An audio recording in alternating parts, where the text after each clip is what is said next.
Voilà, heureux d'être avec vous, avec Monica, mon épouse. Nous sommes heureux de pouvoir louer le Seigneur ensemble. Je vous invite à prendre la parole de Dieu dans le premier livre des Chroniques, au chapitre 4.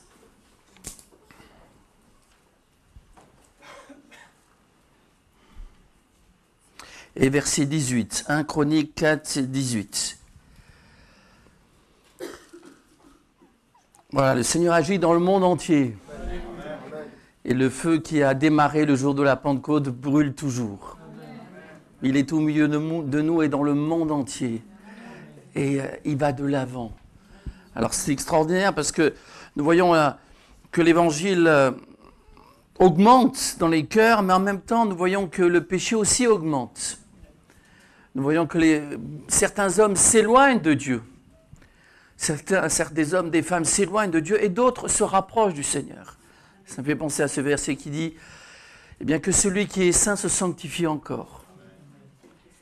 Et je crois qu'on est vraiment à une époque charnière. On parle souvent du retour du Seigneur, nous croyons qu'il revient, mais là nous avons tout en place pour les derniers moments de l'humanité. Et toi, la seule chose que Dieu te demande, c'est d'être de plus en plus proche de lui, de ne pas le lâcher. Parce que notre Dieu, c'est le Dieu qui règne à Madagascar, c'est le Dieu qui règne à Nice, c'est le Dieu qui règne partout. C'est le Dieu qui règne là où on le laisse régner. Si tu ne règnes pas dans ton cœur, si tu ne le cherches pas le matin, si tu ne le loues pas, il ne va pas pouvoir agir dans la journée qui est devant toi. Mais si tu le laisses régner dans ta vie, tout va être transformé pour la gloire de son nom. Je vous lis donc ce verset dans 1 Chroniques 4, 18. Sa femme, la juive, enfanta Jéred, père de Guédor, Héber, père de Soko, et Jécutiel, père de Zanoach. Ceux-là sont les fils de Bithia, fille de Pharaon, que Méred prit pour femme. Amen. Voilà, c'est ce simple verset. Ceux-là sont les filles d'une femme qui n'est pas très connue, mais qui mériterait d'être un peu plus connue. Et c'est pour ça qu'on va parler d'elle ce matin. Elle s'appelle Bithia. Et on lit ensemble, enfin on ne lit pas ensemble, puisqu'il n'y a pas d'écran. Là. Vous avez votre texte. C'est quand même la fille de Pharaon. Donc c'est pas n'importe qui. C'est les filles de Pharaon. C'est qu'elle est importante parce que Pharaon, c'était à l'époque le souverain le plus puissant, qui avait le plus... Ah, c'est venu, merci. C'est le souverain qui avait le plus de pouvoir, de richesse, d'honneur, de gloire. Tout le monde craignait l'Égypte. Et toujours aujourd'hui, que si vous regardez certaines émissions sur Arte, ils vous parlent toujours de l'Égypte. Il y a toujours des gens qui sont passionnés par l'histoire égyptienne, par le pouvoir et la science de ces gens-là. Et on voit aussi leur idolâtrie. Ils adoraient le dieu soleil, ils adoraient toutes sortes de dieux et ils se préparaient, n'est-ce pas, pour le grand voyage de la mort. Nous savons et nous connaissons celui qui a vaincu la mort. Et ce n'est pas en Égypte qu'il a vaincu la mort. Mais c'est en Israël qu'il a vaincu la mort. Et il l'a vaincu pour chacun d'entre nous. Alléluia. Christ est ressuscité. Et les momies, vous pouvez les enrouler autant qu'on veut, n'est-ce pas, dans tous les sens. Les bandelettes de Jésus, ils étaient à part. Jésus, lui, est ressuscité. Et on a pu toucher son corps. Les égyptologues, ils étudient les momies, ils étudient, n'est-ce pas, les cavités, la vallée des rois et tout cela. Mais nous, on connaît le roi des rois. Amen. On connaît le Seigneur des seigneurs. Et on n'a pas besoin de vivre dans le passé parce que le roi des rois revient sur les nuées avec puissance et une grande gloire. Et ça, c'est quelque chose d'extraordinaire. Alors, je t'invite à le laisser régner dans ta vie. Et l'histoire de cette femme, donc, de Bithia, fille de Pharaon. Mais quel privilège! Elle n'avait pas de problème financier. Elle n'avait pas de problème de vêtements. Elle n'avait pas de problème de serviteur, de servante. Elle avait tous les privilèges. Elle pouvait aller voir son papa en disant « Écoute, tu me donnes ceci, tu me donnes telle maison. » Mais enfin, c'est quelque chose d'inimaginable. Elle est fille de Pharaon. Mais cette Bithia va épouser un juif qui s'appelle Méred. Donc elle va quitter tous ses privilèges toute sa gloire, toute sa naissance. Alors c'est vrai que c'est un peu l'histoire de Moïse aussi. Sauf que Moïse était hébreu. Et il a été recueilli et gardé. Et finalement, il savait qu'il était hébreu. Et il a choisi de suivre le peuple de Dieu. Mais cette femme Bithia, elle, non. Elle n'était pas hébraïque. Et elle va quitter toute la gloire de l'Égypte, tous ses privilèges pour épouser un juif. Finalement, elle va entrer dans le peuple de Dieu. Elle va donner des enfants, non pas à la lignée de Pharaon. Elle aurait pu dire, mais moi je vais avoir un enfant qui sera Pharaon. Non, elle est entrée dans le peuple de Dieu. Elle est entrée dans la maison de Dieu. Elle a épousé Méred. Elle n'est pas inscrite sur un papyrus, n'est-ce pas, Bithia? Mais elle est inscrite dans le livre des Chroniques. Et d'ailleurs, elle est inscrite au chapitre 4, verset 1er, il dit « Fils de Juda ». C'est-à-dire, elle est dans la lignée de la tribu de Juda. Mais d'où venait notre Seigneur? D'où venait-il? Notre Seigneur venait de la tribu de Juda. Et cette femme, dont on ne parle pas souvent, qui n'est pas souvent citée, elle est écrite là. Et moi, j'aimerais dire que tous ceux qui servent Dieu, tous ceux qui quittent ce monde, tous ceux qui entendent la voix de Dieu, tous ceux qui veulent plaire au Seigneur, sont écrits dans le livre de Dieu. Ils sont écrits dans le livre de la vie. Tout ce que tu fais pour le Seigneur est écrit éternellement. Ça ne peut pas être oublié. Cette femme ne peut pas être oubliée. Et toi aussi qui sers le Seigneur, tu ne peux pas être oublié. Parce que Dieu n'a pas des trous de mémoire. Nous, on oublie parfois, on oublie sa carte de crédit avec 1 million d'euros, c'est quand même embêtant. On oublie le trousseau de clés, on oublie ceci. Ah tiens, mince, j'ai oublié.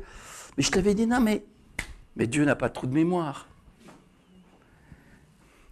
Même si une mère oubliait l'enfant qu'elle allait être, ce qui est pratiquement impossible, moi je ne t'oublierai point, dit le Seigneur. Alors tu as un Dieu qui est tout-puissant, qui est merveilleux.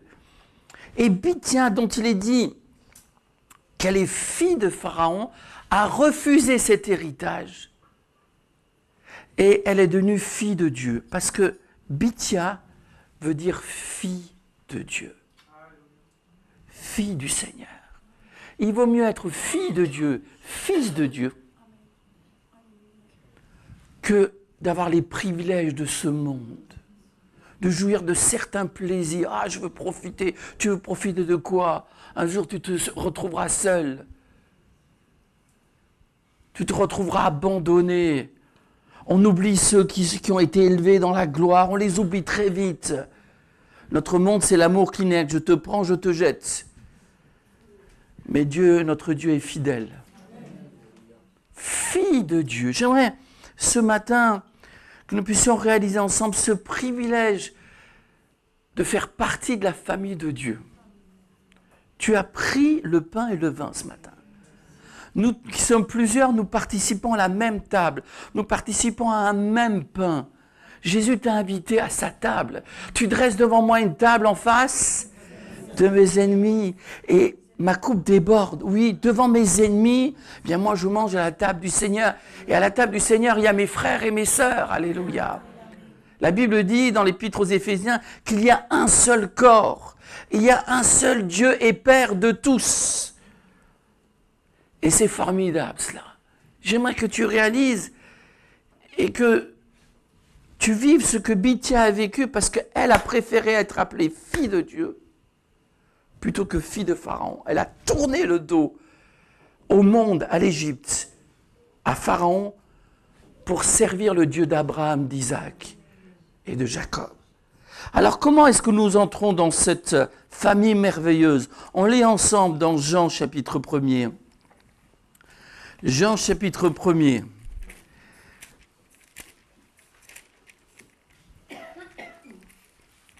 Le verset 12.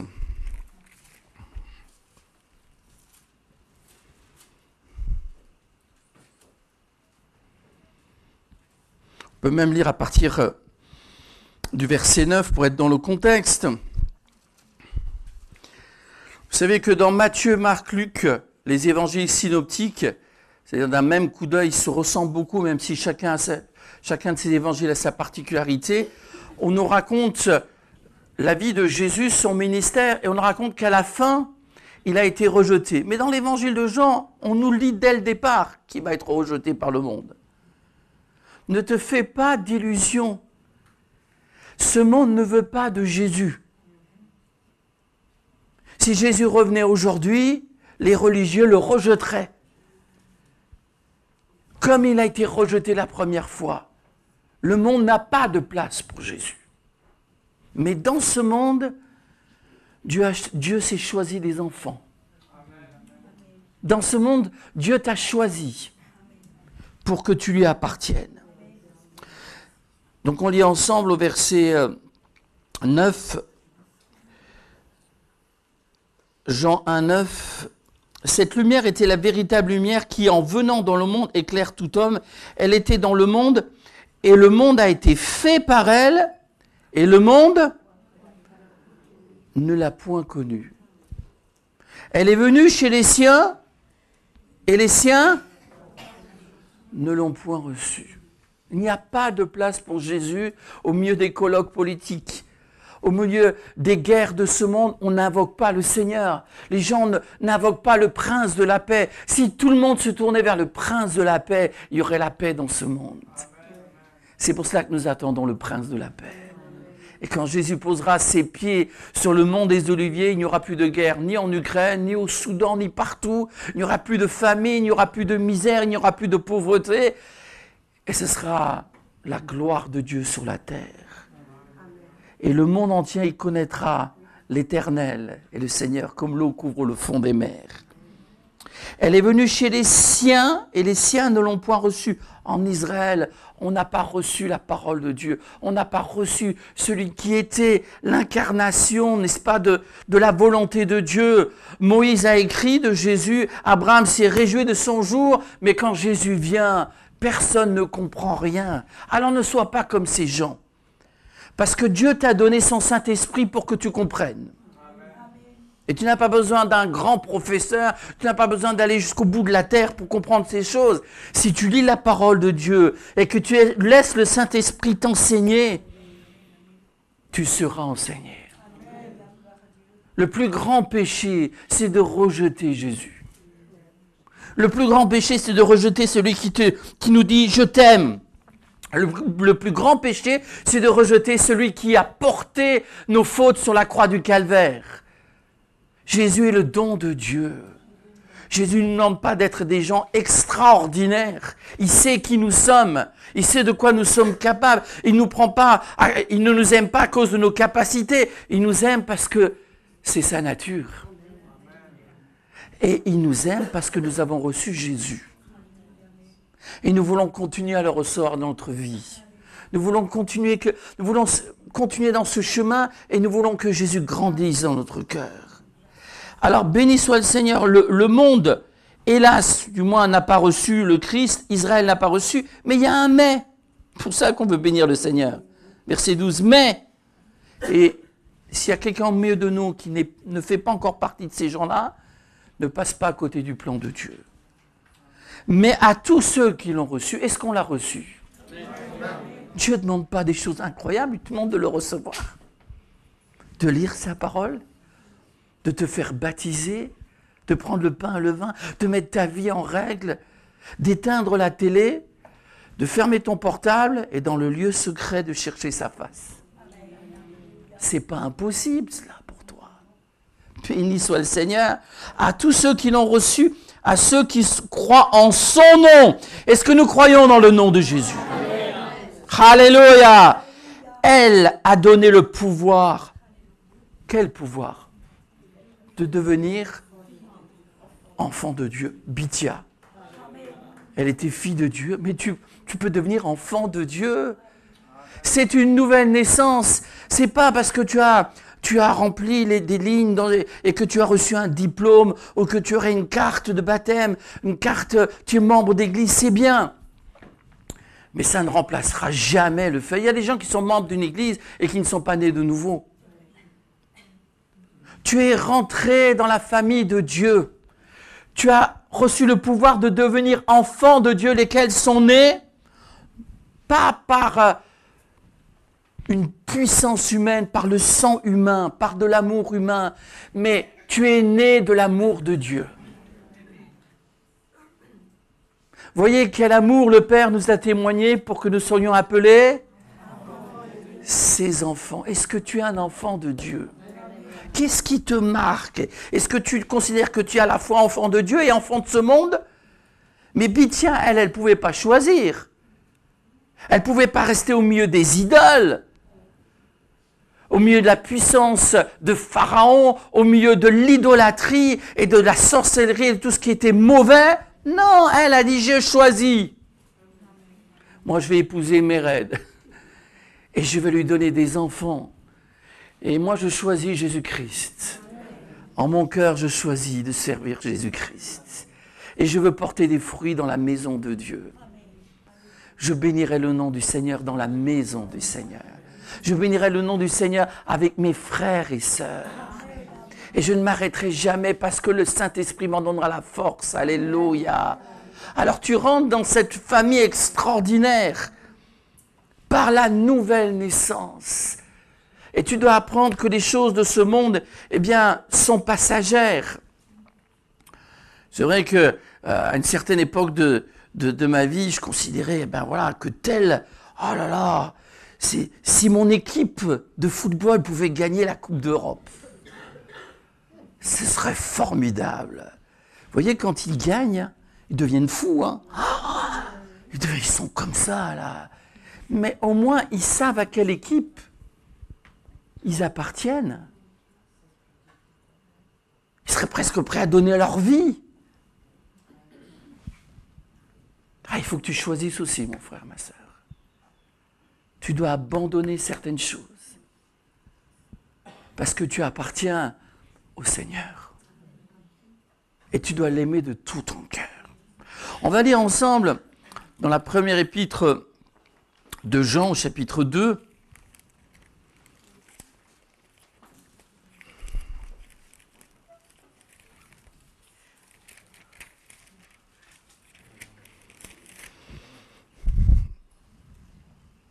« 1 Jean 2, verset 12. « Je vous ai écrit, petits enfants, parce que vos péchés vous sont pardonnés à cause de son nom. Je vous ai écrit, Père, parce que vous avez connu celui qui est dès le commencement. » Donc ici, on a la famille de Dieu. On a des petits-enfants et puis on a des pères. Tu n'es peut-être pas converti depuis longtemps. Alors tu es un petit enfant dans le Seigneur. Et le Seigneur veille sur toi. Où est-ce que tu vas grandir? Tu ne vas pas grandir bien, à l'extérieur de la maison de Dieu. Tu vas grandir dans un foyer d'amour. Tu vas grandir dans ton église de l'Ariane. Ou dans l'église où tu es. Parce que Dieu nous a donné l'église comme une famille. Un foyer d'amour. Un foyer chaleureux. Où il y a une véritable croissance. Si tu es un petit enfant, c'est une bonne chose. Ça veut dire que tu es vivant. Tu es comme Bithia. Je pense que chez Bithia, il y a eu tout un processus, il y a tout un cheminement. On ne devient pas tout de suite père, mère dans la famille de Dieu. Il faut du temps. Nous, bien sûr, maintenant on appuie sur un bouton, et hop, on a le café, on appuie sur un bouton, et la chemise est repassée. Pas tout à fait, hein, quand même. Ça ne marche pas encore comme ça, hein. Maintenant, on a un ordinateur dans la voiture. Et bientôt, oui, c'est ça. Bientôt, on n'aura même plus besoin. Voilà, ils vont conduire pour nous. Hein. C'est l'intelligence artificielle. Parfois, c'est un peu artificiel. On a posé la question à l'intelligence artificielle en ce qui concerne un avion. Et puis, cette intelligence a répondu, ce qui serait bien, c'est de tuer le pilote. Histoire véridique. Bientôt, ils vont penser à votre place. Ils vont décider à votre place.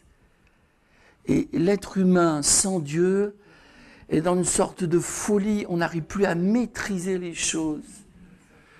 Mais Dieu n'est pas dans l'instantané. Les choses se font avec le temps. Vous n'avez pas une pomme en 5 minutes. C'est pas vrai. Vous n'aurez jamais une vraie pomme en 5 minutes. Puis de la viande, c'est de la viande. C'est pas non plus de... Vous ne pouvez pas créer les choses d'une manière comme ça magique. C'est pas vrai. Il y a des saisons. Il y a le printemps, il y a l'été. Il y a l'automne, il y a l'hiver. Il y a des saisons. Dieu a des saisons. Il va y avoir des saisons dans ta vie. Il y a un soir, il y a un matin. Dans notre vie chrétienne, on vit des soirs, on vit des nuits. Mais avec Jésus, il y a toujours un matin. Il y a des moments difficiles. Oui, mais le Seigneur te relève. Tu tombes. Oui, mais le Seigneur te reprend. Allez, lève-toi. Retourne dans la présence de Dieu. Cherche la face de Dieu. Aime tes frères et sœurs. Va à la réunion de prière. Prie pour le pasteur, pour son épouse. Prie pour les anciens. Prie pour ton église. Prie pour les perdus. Prie pour les rétrogrades. Parce que Dieu a un plan merveilleux. Alors j'espère qu'au milieu de l'église d'Ariane, j'en suis certain, il y a des petits-enfants, qu'il y a des mères, des pères spirituels, qu'il y a des grands-pères. Il y a des anciens, des gens qui sont là et qui aiment Dieu. On lit ces versets 13. Je vous écris, Père, parce que vous avez connu celui qui est dès le commencement. Je vous écris, jeunes gens. Il y a les jeunes gens. Les jeunes. Béni soit le Seigneur pour ces jeunes, pour ces 71 jeunes à la réunion de jeunesse à Nice. À Dieu soit la gloire. Qu'est-ce qu'ils ont fait, les jeunes gens? Ils sont jeunes, mais ils ont déjà vaincu le malin. Et Bithia, elle a vaincu les idoles de l'Égypte en quittant l'Égypte. Et nous sommes plus que vainqueurs par celui qui nous a aimés. Tu as vaincu le malin parce que tu appartiens à Jésus. Et nous sommes comme une plante, nous étions enracinés dans le jardin du péché. Et alors Jésus est venu comme un bon jardinier et il nous a déracinés. Et il nous a plantés dans son jardin éternel. Alléluia. Alors parfois ça fait mal d'être transplanté. Mais le Seigneur veut que tu pousses dans son jardin. Et béni sois-tu, Seigneur, parce que dans ton jardin, il n'y aura plus de serpents. Et nous dirons au serpent, s'il vient, qu'il est un menteur.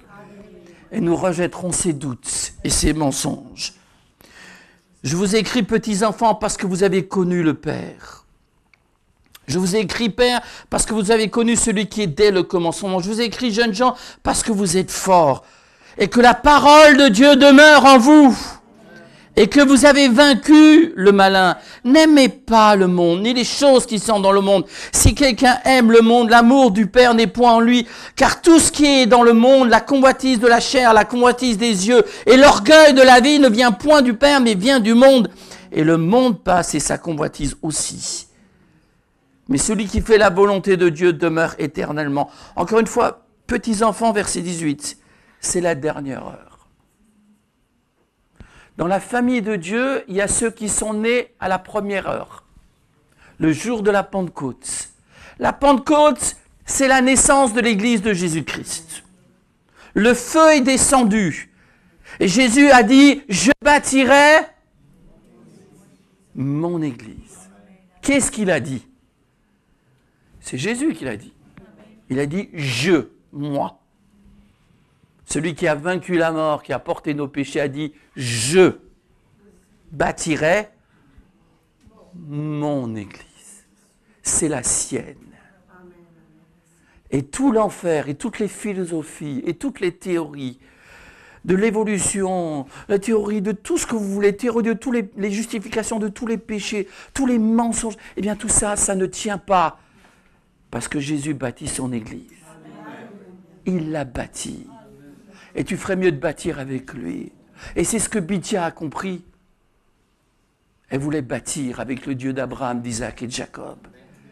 Elle voulait être appelée plutôt fille de Dieu que fille de Pharaon. Et nous nous glorifions, nous connaissons le Seigneur.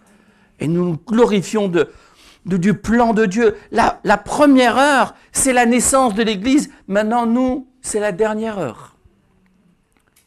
Mais il n'y a jamais eu autant de chrétiens aujourd'hui que durant les années, les siècles précédents. Aujourd'hui, l'évangile s'étend jusqu'en Chine. Et vous savez que les Chinois sont nombreux. Hein, ils sont nombreux. Mais les Indiens encore plus. Il y a plus d'Indiens que de Chinois. Mais aujourd'hui, nous apprenons qu'en Inde, les chrétiens qui sont persécutés se multiplient. En Chine, en Iran, partout dans le monde entier, le Saint-Esprit agit. Petits enfants, le Saint-Esprit agit. Et toi, tu fais partie d'une famille, il y a un seul corps. Dans le monde entier, il y a une grande famille. Il y a le monde et puis il y a la famille de Dieu. Et puis il y a les Bithya, ceux qui sont appelés filles et fils de Dieu, qui ne veulent pas du pharaon de ce monde, du prince de ce monde. Ils ne veulent pas du diable, ils ne veulent pas des idoles, mais ils confessent que Jésus-Christ est Seigneur. Ils confessent que Jésus-Christ est Sauveur. Ils confessent que Jésus-Christ revient. Ils confessent que Jésus-Christ sanctifie. Ils confessent que Jésus-Christ est fidèle. Et que ce que Jésus-Christ commence, il le rendra parfait. C'est la dernière heure. Béni soit le Seigneur. Il faut que tu sois prêt.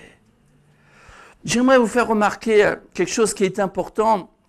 Je sais que vous connaissez les titres de Dieu dans l'Ancien Testament, hein, parce que vous les connaissez. Hein. Par exemple. Voilà. Ah, c'est bien. Ça, on chantait un chant où il y avait tous les titres de Dieu dans l'Ancien Testament. Hein. Adonai Jireh, El Rapha, Elohim, et puis Shalom, etc. Tu entends, tu répondras. C'est magnifique. Mais si vous connaissez bien la parole de Dieu, de la Genèse jusqu'à Malachie, effectivement, les Juifs pouvaient dire, en toutes circonstances, à la montagne de l'Éternel il sera pourvu, tu entends, tu m'exauces, tu fais ceci. Mais les Juifs ne disaient pas souvent, très rarement même, c'est plutôt très exceptionnel, ils ne disaient pas Père. Ils ne disaient pas Père dans l'Ancien Testament. Ils n'appelaient pas Dieu leur Père. L'Éternel, le Dieu des armées. Et quand Jésus vient et qu'il dit « Moi et le Père », moi et le Père, nous sommes un. Et c'est pour cela que les pharisiens voulaient lapider Jésus parce qu'il appelait Dieu son propre Père et donc il se faisait égal à Dieu. Mais quand Jésus vient, il ne dit pas, eh bien, tous ces titres, Shama, n'est-ce pas, Yahvé Rapha et El Elohim, il ne dit pas tout cela. Il dit, notre Père qui es aux cieux, que ton merveilleux nom soit sanctifié, que ton règne. Est-ce que sa volonté est faite dans ta vie ce matin? Il enseigne à prier le Père. C'est-à-dire, il parle d'une famille. Parce que Dieu est le créateur de tous, même de ceux qui l'ont rejeté. Mais il n'est pas le Père de tous. Et aujourd'hui, nous voyons cette montée de la grande Babylone, de la religion mondiale, où les gens s'unissent vers une même religion. Dans la Genèse, Dieu les a empêchés de continuer à construire cette tour de Babel, mais ils recommencent à la construire. La tour de Babel de toutes les religions du monde. Il y a beaucoup de religions, c'est vrai. Mais ou alors, c'est le diable qui est le Père, ou c'est Dieu qui est le Père. Et nous, notre Père, c'est Dieu. Et nous voulons être appelés Bithya. Fille. Si je dis à Dieu, Papa, mon Père, comme il est dit dans Romains chapitre 8, n'est-ce pas, l'Esprit de Dieu intercède en moi, il intercède en toi et tu sais que tu es fils et fille de Dieu. Mais c'est magnifique cela. Et c'est l'enseignement du Seigneur. Et dans tout l'évangile de Jean, il est question du Père. Il y a beaucoup de passages. J'aimerais encore vous partager avec vous dans Éphésiens au chapitre 1er pour dire combien le désir du Père, le désir de Dieu était de devenir Père. On lit dans Éphésiens chapitre 1.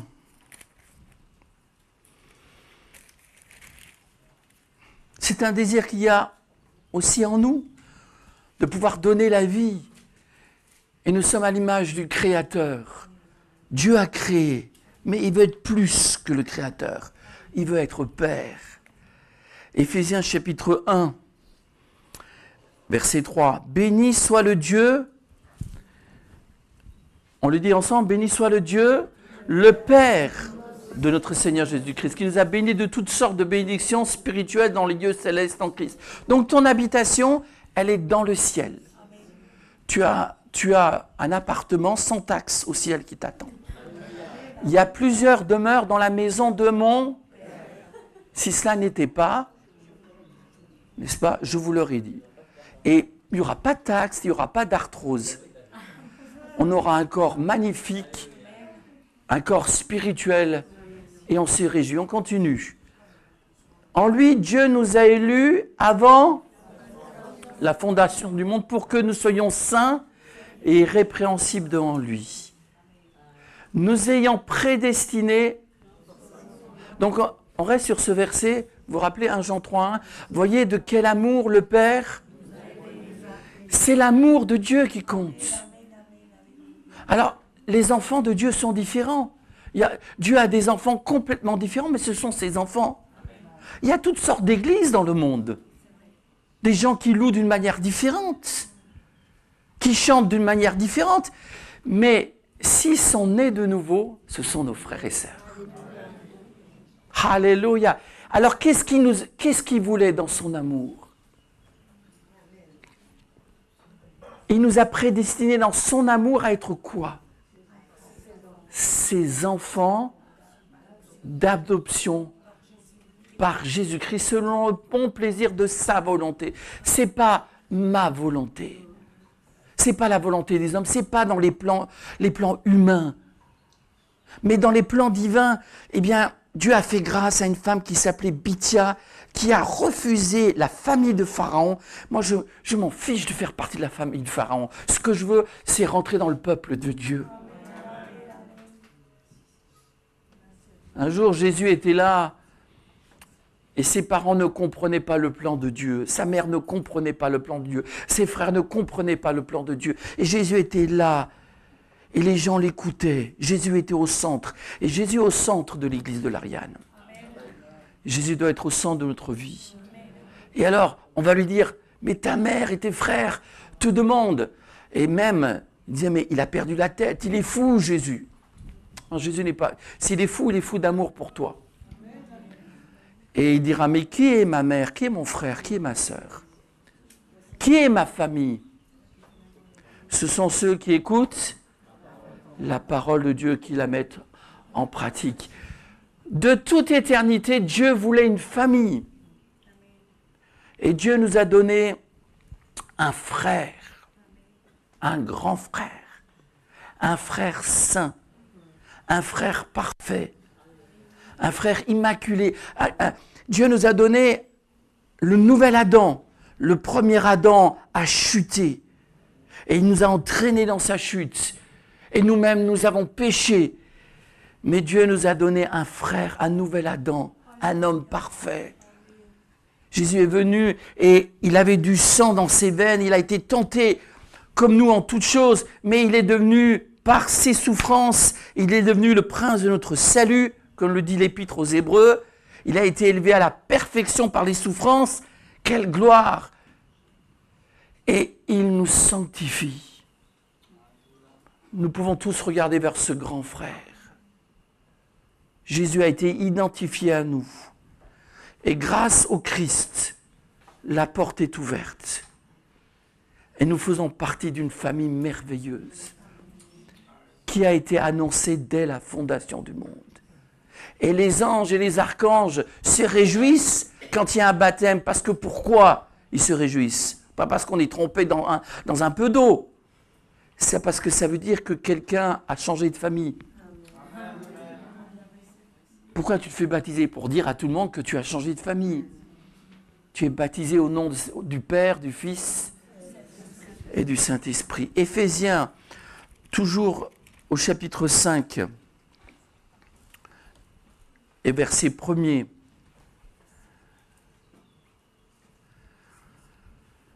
Devenez donc les imitateurs de Dieu. Comme Dieu n'est pas en train de te haïr, de te frapper, de chercher une faute chez toi, de pointer le doigt là où ça ne va pas, de dire « Oh là là, mais qu'est-ce qu'il a encore fait aujourd'hui ?» Non, tu es un enfant bien-aimé. Bien-aimé de toute éternité. Tu es appelé à être saint à travers la perfection de Jésus. Tu es appelé à être aimé dans la perfection de Dieu. Vous savez, on est toujours heureux quand on est aimé. Ce sont les gens qui se sentent mal aimés, qui sont malheureux, qui deviennent violents. Mais il n'y a que l'amour qui rend heureux. Et Dieu est amour. Il n'y a que Dieu qui rend vraiment heureux. À lui soit la gloire et l'honneur. Devenez donc les imitateurs de Dieu comme des enfants bien-aimés. On lit la suite. Et marchez dans l'amour. Le mot charité, c'est amour. À l'exemple de Christ qui nous a aimés et qui s'est livré lui-même à Dieu pour nous, comme une offrande et un sacrifice de bonne odeur. Mais c'est magnifique cela. Est-ce que tu réalises que tu vas être saint parce que tu as un papa qui est saint? Parce que tout enfant qui se respecte, et c'est toujours comme ça, un enfant veut ressembler à son papa. Et finalement, les enfants, qu'est-ce qu'ils font? Ils regardent leur père. C'est pour ça que rien ne remplace un père et une mère. Le portable, la télé, l'ordinateur ne doivent jamais remplacer des parents. Et où est le péché de cette génération, de notre génération? C'est que certains enfants ont eu comme père un ordinateur et comme mère un portable. Vous voyez ce que je veux dire? Alors, rassurez-vous, moi je ne suis pas du tout contre ce genre de choses. Mais combien c'est difficile de mettre des limites. On ne remplace pas le plan de Dieu. Et le plan de Dieu, c'est la famille. Et quand vous voyez des gens qui sont détruits, massacrés, c'est parce que le père n'était pas là, parce que la mère n'était pas présente. Et dans l'église de Jésus-Christ, s'il y a des petits-enfants, c'est parce qu'il y a des pères spirituels qui ont prié.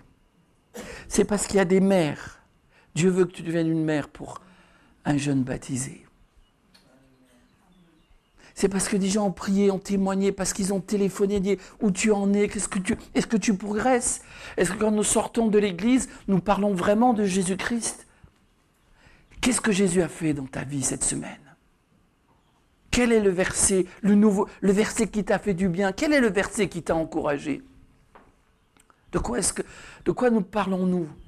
Parce que des vrais enfants, ils parlent de leur père. Ils sont fiers de leur père. Peu importe si le père est riche, je sais pas, c'est une sorte de un chèque. Je parlais de l'ordinateur et du portable, mais l'argent, un chèque où on peut donner ce que vous voulez comme argent ou une voiture, ça ne remplace pas un père. Et ça ne remplace pas une mère. C'est la fête des mères aujourd'hui d'ailleurs.